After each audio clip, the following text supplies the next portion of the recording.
안녕하세요. 오늘은 4월 28일 목장 성경 공부로 고린도전서 2장 6절부터 16절까지를 같이 공부하겠습니다. 2장 6절부터 16절에 나오는 내용은요. 그 1장 후반부터 2장 5절까지 나온 그 내용들 있죠. 그러니까 하나님의 지혜라는 그 내용들이 쭉 이제 나오고 있었습니다. 근데 그 하나님의 지혜는 사람의 지혜와 구별되어지는 그런 지혜였습니다. 그러면서 이제 이 하나님의 지혜가 어떤 것인가를 이제 말하기 시작합니다. 그것은 뭐냐 하니까 이 하나님의 지혜는 예수님을 믿는 사람들을 통한 세상을 구원하시고자 하시는 그 하나님의 뜻이 담긴 지혜라는 거죠. 근데 그 지혜는 지금까지는 감추어져 있었어요. 근데 이제부터는 믿는 사람들을 통해서 이제 드러나기 시작하고 있는 것이 이 하나님의 지혜입니다. 그러니까 이때까지 왜 숨겨져 왔는지, 이것을 왜 이제서 예수님을 이제 보내시고 구원하시고자 하시는 건지는 사실은 하나님의 영역에 관한 것이기 때문에 저희들이 이해를 하지는 못하겠죠. 하지만 우리가 알 수 있는 것은 그 하나님의 지혜가 이제는 드러나기 시작했다라는 것을 지금 사도 바울이 이야기합니다. 그러면서 이제 이 하나님의 지혜를 이해하는 데는 온전히 이해하기 위해서는 영적으로 성숙한 사람이 되어야 한다라는 그 말씀을 하십니다. 이걸 어디서 알 수 있냐 하니까 2장 6절에 성숙한 사람들이 나오죠. 그리고 다음 주에 할 3장 1절에 보시면 어린아이 같은 사람이 이렇게 나옵니다.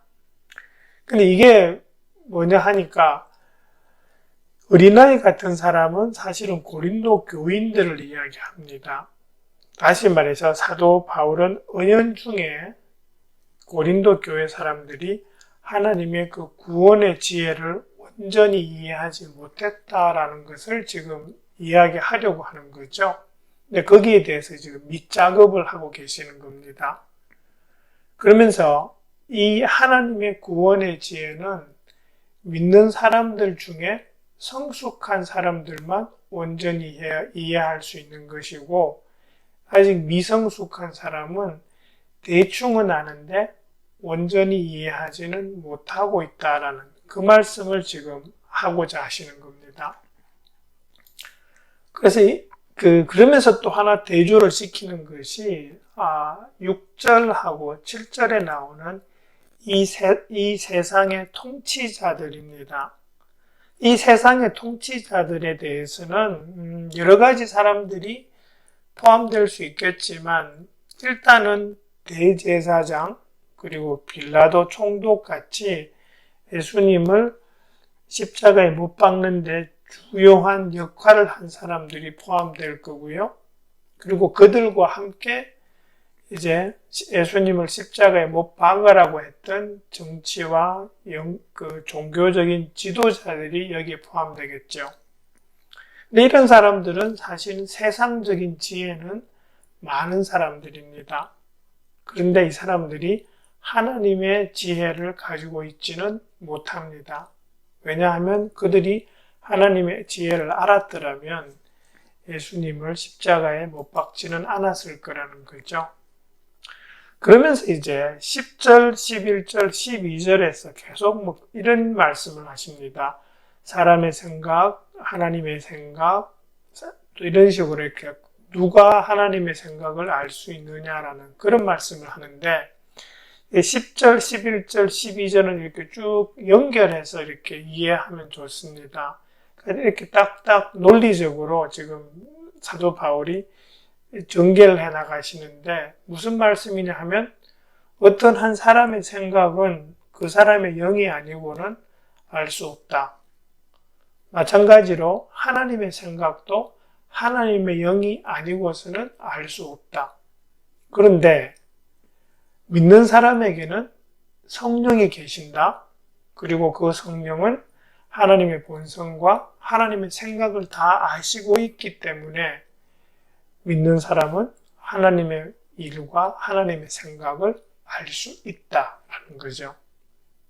그러니까 다시 말해서 믿는 사람과 믿지 않는 사람의 가장 큰 차이는 성령에 있는데, 그 성령은 세상적인 지혜와 구별되는 하나님의 지혜가 있는 그 사람들이라는 거죠.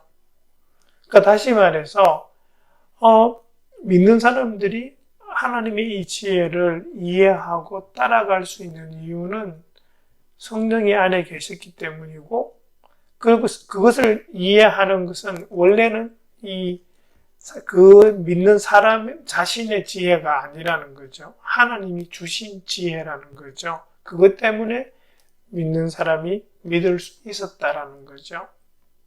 그러니까 14절로 이게 연결되어지는데요. 왜냐하면 거기서 보시면 영적인 것은 영적으로만 접근해야 된다라는 그런 말씀을 하시는데, 이게 바로 그런 의미죠. 세상 사람들은 하나님을 믿는, 예수님을 믿는 그 일을 세상적으로 접근하려고 하는데, 그것은 그렇게 해서는 도저히 이해가 안 되는 일이라는 것을 지금 이야기하시고자 지금 10절, 11절, 12절을 쭉 지금 이야기하시는 거죠. 그러면서 이 내용 중에 보면은 두 가지가 계속 이렇게 상반되는 것이 대조됩니다. 어떤 게 나오냐 하니까 사람의 영과 하나님의 영, 세상의 영과 하나님에게서 온 영, 사람의 지혜에서 배운 말, 성령께서 가르쳐 주시는 말, 자연에 속한 사람, 신령한 사람, 그렇게 해서 앞부분에 나오는 것과 뒷부분에 나오는 것이 딱 대조가 되죠. 그러니까 앞부분에 나오는 것은 믿지 않는 사람들하고 연결되고, 뒷부분에 나오는 것은 계속 믿는 사람과 연결되어진다는 것을 우리가 볼 수 있다는 것입니다. 그러면서 이게 지금 사도 바울이 의도적으로 그렇게 지금 논리를 전개해가고 있습니다. 그러면서 이제 14절로 딱 보면 그렇게 말씀하시죠. 자연에 속한 사람은 하나님의 영에 속한 일들을 받아들이지 아니합니다. 그런 사람에게는 이런 일들이 어리석은 일이며 그런 이런 일들을 이해할 수 없습니다. 이런 일들은 영적으로만 분별되기 때문입니다. 이렇게 되죠. 이걸 쉽게 말씀드리면 이런 겁니다. 우리가 이렇게 전도를 하는데, 복음을 이렇게 전하는데 대부분의 사람들은 그 복음을 선뜻 받아들이지 못합니다. 그러니까 복음이 뭡니까? 하나님께서 이 땅에 사람으로 오셔서, 구세주로 오셔서 사람들의 죄 문제를 해결하기 위해서 십자가에 달려 돌아가셨고, 그렇기 때문에 이 하나님 예수님께서 십자가에서 세상 사람들의 모든 죄를 대신해서 속하셨기 때문에 이 예수님을 믿기만 하면 구원받는다라는 그게 복음의 메시지잖아요. 근데 사람들이 이 메시지를 받아들이지 못하는 것은 이해가 안 되기 때문이라는 거죠. 왜냐하면 어떻게 이게 가능한가를 세상적인 지혜로 이해하자면 하나님이 이 땅으로 오셨다는 것도 이해가 안 되고, 죄 문제를 해결하기 위해서 십자가에 달리셨다는 것도 이해가 안 되고, 한 사람이 모든 사람의 죄를 대신해서 죽었다는 것도 이해가 안 되는 거죠. 이걸 세상적인 지혜로 접근하기 시작하면 도저히 말이 안 된다라는 것을 지금 이야기하고 있는 겁니다. 그러면서 그걸 이해하는 사람은 누구냐 하니까 성령이 안에 계시는 사람이라는 거죠. 그것조차도 지금 세상 사람들은 이해가 안 되는 거죠. 그러니까 도저히 속이에 경일기가 되는 겁니다. 근데 뭐냐고요? 문제는 이런 일들, 이 복음과 관련된 모든 메시지는 영적인 영역으로 접근을 해야 되고 하나님의 지혜로 접근을 해야 되는데, 세상적인 지혜로 접근하면은 도저히 이건 이해가 안 된다라는 말이죠. 그러니까 우리가 이해할 수 있는 것은 그것 때문입니다. 하나님께서 우리를 부르시고 우리에게 그것을 믿을 수 있는 마음을 주시기 때문입니다. 그러니까 우리가 이거 믿을만 하다라는 생각이 드는 거고요. 그러다 보면 우리가 예수님 영접하기로 결심하는 거고요. 그렇게 돼서 살다 보면 진짜 하나님이 계시고 내가 구원 받았네라는 게 확인이 되어 가는 거죠. 근데 그 시작을 하나님께서 우리를 이렇게 부르시고 마음을 주시는 그 과정으로 시작하면 되는데, 사람들은 자꾸 지금 자기 지혜를 가지고 의지해서 그쪽으로 가다 보면 이게 도저히 용납할 수 없는, 받아들일 수 없는 그런 일이 되어버리는 거죠. 그래서 이게 참 영적으로 접근해야 되는 일을 세상적인 지혜로 접근하면 참 믿기가 힘들어지는 이유가 여기에 있습니다.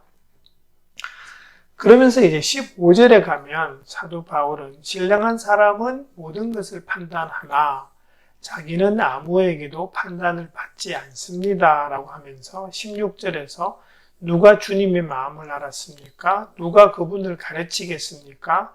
그러나 우리는 그리스도의 마음을 가지고 있습니다 라고 이야기하시는데, 이 부분을 좀 이해하기 편하려면은 앞부분하고 뒷부분을 좀 분리해서 이해하면 좀 쉽습니다.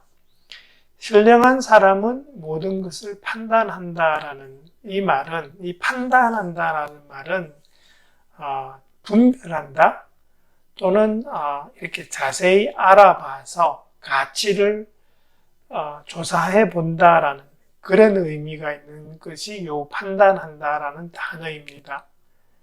그러니까 신령한 사람, 성령을 모시고 있는 사람은 어떤 일이 자기한테 주어지면 그것이 영적인 일인지 영적인 일이 아닌지, 아니면 하나님에 속한 일인지 하나님께 속하지 않은 일인지를 알아보고 분별한다라는 거죠.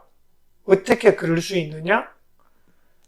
16절 후반절에 그런 말이잖아요. 우리는 그리스도의 마음을 가지고 있습니다. 우리가 성령을 모시고 있기 때문에, 그러니까 믿는 사람들은 그렇게 모든 일을 영적인 것인지 영적인 것이 아닌지, 하나님으로부터 온 것인지 하나님으로부터 온 것이 아닌지를 찾아보고 알아보고 분별할 수 있다는 겁니다. 그리고 다시 말하면 믿는 사람은 모든 일을 영적으로 분별해야만 한다라는 말씀을 하고 있는 겁니다. 그 반면에 뒷부분을 다시 보면은요, 15절 뒷부분은 그렇게 되는 거죠. 자기는 아무에게서도 판단을 받지 않습니다라고 하는데, 이때에 아무에게도라는 요 아무는 진짜 아무가 아니고 믿지 않는 사람들을 지칭하는 말입니다. 다시 말해서 믿는 사람은 믿지 않는 사람에게서 판단을 받지 않습니다라는 말인데요. 이게 왜 그러느냐? 16절 앞부분에 이유가 나옵니다. 누가 주님의 마음을 알았습니까? 이 말은 뭐냐 하니까, 믿지 않는 사람들은 하나님의 그 마음을 알지 못합니다. 성령을 모시지 않았기 때문에 하나님의 마음을 모릅니다. 그리고 그렇기 때문에 믿는 사람은 하나님의 마음을 알지 못하는 사람에게서 판단을 받지 않습니다라는 겁니다. 그러니까 저 사람들은, 쉽게 이야기하면 이런 겁니다. 믿지 않는 사람들은 하나님의 일을 도저히 알지 못하기 때문에 그 사람들은 하나님의 일을 하나님의 일로 접근하는 우리를 판단할 수 없다는 거죠. 근데 우리는 하나님의 일을 분별하고 그 하나님의 일을 따라가야 한다라는 그 말씀을 지금 15절, 16절에서 하고 있는 겁니다. 다시 말해서 종합하자면 이런 겁니다. 지금 사도 바울이 이 6절부터 16절까지 이 말씀을 하고 있는 것은, 믿는 사람은, 성숙한 사람은 어떤 일이 자기한테 주어지고 자기 주변에서 일어나면 그 일을 영적인 것으로 하나님의 일로 하나님의 일인지 하나님의 일이 아닌지를 분별해야 되고 하나님의 일이면 당연히 하나님께서 원하시는 방향으로 접근을 하고 행해야 된다는 그 말씀을 하고 있는 거고요. 그런데 그거하고 지금 이 고린도 교회 사람들하고 연결을 시키면 뒷부분에 나오는 3장 1절에서 나오는 성숙하지 못한 어린아이 같은 사람하고 이렇게 연결이 되어지는 겁니다. 그러니까 고린도 교회 사람들이 영적으로 성숙하지 못한 사람이기 때문에 그들은 하나님의 일을 하나님의 일이라고 분별하지 못하고 그렇게 접근을 하지 못하는 문제가 있다라는 거죠. 그런 문제들이 지금 3장부터 쭉 지금 설명이 되어 가는 겁니다. 3장에서 주로 많이 나오는 것이 뭐냐 하니까 그 안에서 이렇게 그 편 나누는 거 있죠. 그거를 이렇게 하는데 뒤에 보시면 뭐 이렇게 편 나누는 거에 대해서도 말씀하시고 그 다음에 4장에 가면은 사도 바울의 어떤 그 사도의 직분에 대해서 의문을 가지는 사람들에게 지금 그 부분에 대해서도 지금 사도 바울이 이야기를 하고 있고요. 그리고 5절 가면은 너희들 중에 음행하는 사람이 있다는데 라면서 음행의 문제를 지금 이야기하고 6장에 가면은 또 세상 법정에 가서 고소하는 그런 일들을 이야기합니다. 다시 말해서 하나님의 일을 하나님의 일로 알고 그렇게 접근하는 것이 성숙한 사람들인데 너희들이 지금 성숙하지 못해서 이런 일들이 너희 고린도 교회 안에 일어나고 있다. 이런 문제들을 지금 사도 바울이 원인을 먼저 이야기하고 그 나타난 결과들을 3, 4, 5, 6장에서 지금 이야기하고 있다는 겁니다. 그거 하기 위해서 지금 이 논리를 전개하기 전에 설명을 쭉 하신다고 그렇게 좀 이해하시면 이분이 왜 지금 이 말씀 하는지가 이해가 됩니다. 그러니까 지금 우리한테 필요한 거는 그거죠. 영적으로 성숙해져야 된다는 거. 그렇게 성숙해진 그걸로 하나님의 일을 하나님의 일로 판단하고 행하는 그런 지혜가 우리한테 필요하다라는 그런 말씀을 지금 하고 계시는 겁니다. 네, 그것이 고린도전서 2장 6절부터 16절까지 말씀입니다. 잘 살펴보시고 목장 식구들하고 좀 나누어 주시고요.